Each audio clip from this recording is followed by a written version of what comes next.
Chapter 17. Irene Steele was not the type of person that bolted straight up in bed, regardless of what she felt or heard.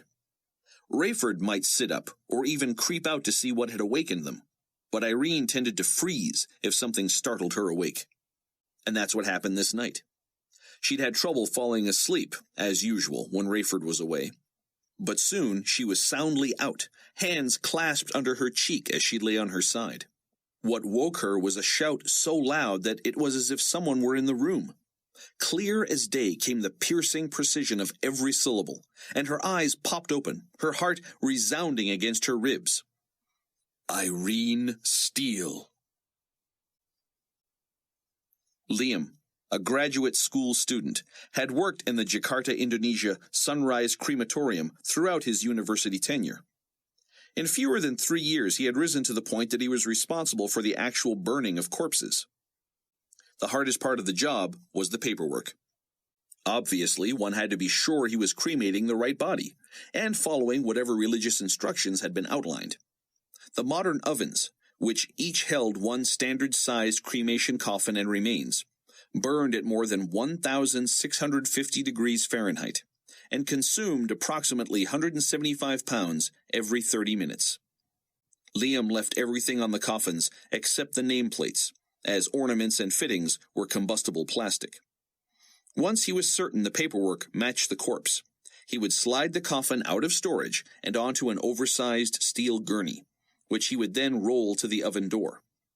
The coffin was then transferred to the top level of the chamber, the door secured, and the burners turned to maximum. During the process, the heavier bones and calcium deposits would fall through openings to the lower chamber. When what was left had cooled, Liam would use a magnet to separate surgical pins, nails, screws, or other artificial elements.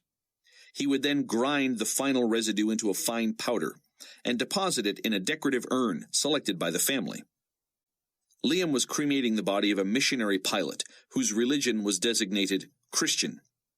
Without incident, he made certain of the paperwork, slid the coffin into the chamber, adjusted the settings, and left for his late morning lunch break.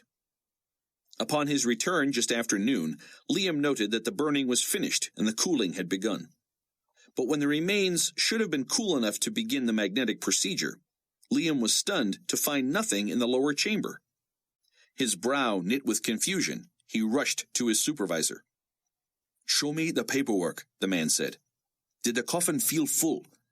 "Absolutely, I know the difference."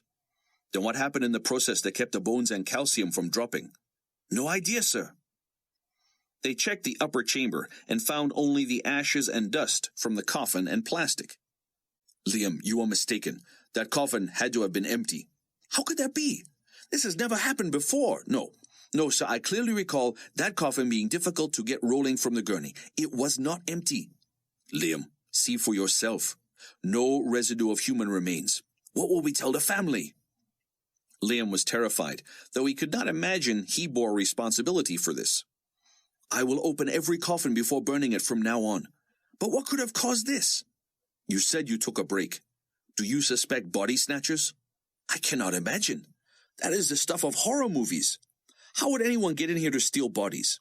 And I put the coffin in the oven myself. Someone would have had to remove it, take the body, and replace the coffin into the fire." "How many more do you have today?" 4. "Check them now." Liam found all the paperwork and began comparing it with the form affixed to each coffin. The first body, a local whose family had checked none for religion, was there. The second, a young female exchange student from Canada, had unknown listed under religion. Another Christian was supposedly in the third coffin, but as soon as Liam slid it onto the gurney, where he would have room to open it, he could tell it was empty. "We've got no body here either, sir." "How do you know?" When the lid opened, the supervisor gasped. Only the clothes remained. "This suit was buttoned back up after the body was stolen. What kind of a sick—" Liam's cell phone rang, and he took a call from his sister. "Turn on the news." "We don't have a television down here." "Find one and turn it on." "Maybe after my shift." "Trust me, Liam. Do it now." Liam hung up and told his boss that something big was on the news. "Unless it has something to do with missing bodies, we don't have time for that, Liam. We are in big trouble." The door burst open at the end of the corridor.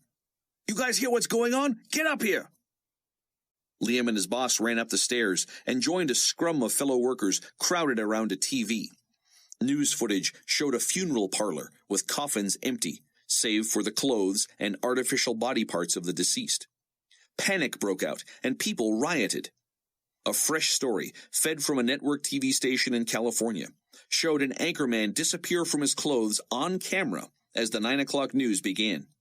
His co-anchor frantically pulled the clothes from the man's chair, screaming. Liam, unable to get his mind around any of this, staggered out into the noonday sun and was struck to see the traffic hopelessly gridlocked. From his first moment in Jakarta years ago, he had heard the cacophony of car horns as he heard them now. And while the traffic had always been insane, it somehow kept moving. Even when cars brushed against each other in the roundabouts, people had kept their heads and managed to pick their way through. But now, no one was moving. Liam walked into the street and joined others who peered speechlessly into driverless cars. Cars with engines running, radios on, even air conditioning humming. But in each, no one sat behind the wheel. Shoes and socks lay on the floor, pants on the seat, shirts on the back of the seat. Eyeglasses, hearing aids, jewelry, all still there. From one of the radios, Liam heard a horror-stricken reporter say that this sudden disappearance had struck all over the globe at the same time, and that experts were already predicting the toll would rise to more than 1 billion. Other major cities where this phenomenon had occurred in broad daylight, including some during the afternoon rush hour, saw traffic disasters just like this one. Liam slapped himself to be certain he was not dreaming. This was a living nightmare. In cities where the disappearances had happened in the middle of the night, those left behind were awakened by frantic phone calls from loved ones in other time zones. Soon, the modes of communication were hopelessly jammed as the biggest news story in history swept the globe. For an instant, Irene Steele had lain terrified. But before she could move even an inch, she heard a loud trumpet blast and felt transported out of her bed, passing through the ceiling, the attic, the roof, and into the dark night sky. Strangely, though she had left her jewelry and nightgown, she did not feel naked, nor was she cold. Not for a second did she believe this was a dream or anything other than real. She was more in the moment than she had ever been in her life. And there was Raimi, right next to her as they soared. "Is this it, Mom? Is this it? Somebody shouted my name." She could see clearly, even in the dark, and as they rose, Irene saw millions rising with them from horizon to horizon. Oh, praise God, she would soon see Jesus. But for now, she was fixated on Raimi. She had known it was her son. She had recognized his face and his voice, though it had changed, and he was a full-grown man, over 6 feet tall, with a clear face and chiseled features. She, too, had changed. Her face felt smoother, her skin taut. And while she still bore nicks and scars from various minor injuries over the years, even Jesus' scars would still be visible, she knew. Her body and tone reminded her of several years before, when she'd been in her early 30s. When she and Raimi reached the clouds, they slowed and were suspended there. Irene could not keep from grinning. She'd always been afraid of heights, but here she was, higher than she'd ever been, outside a plane, and she feared nothing. She wondered aloud where Jackie was, and suddenly, there she was, with Dooley and their grown-up child.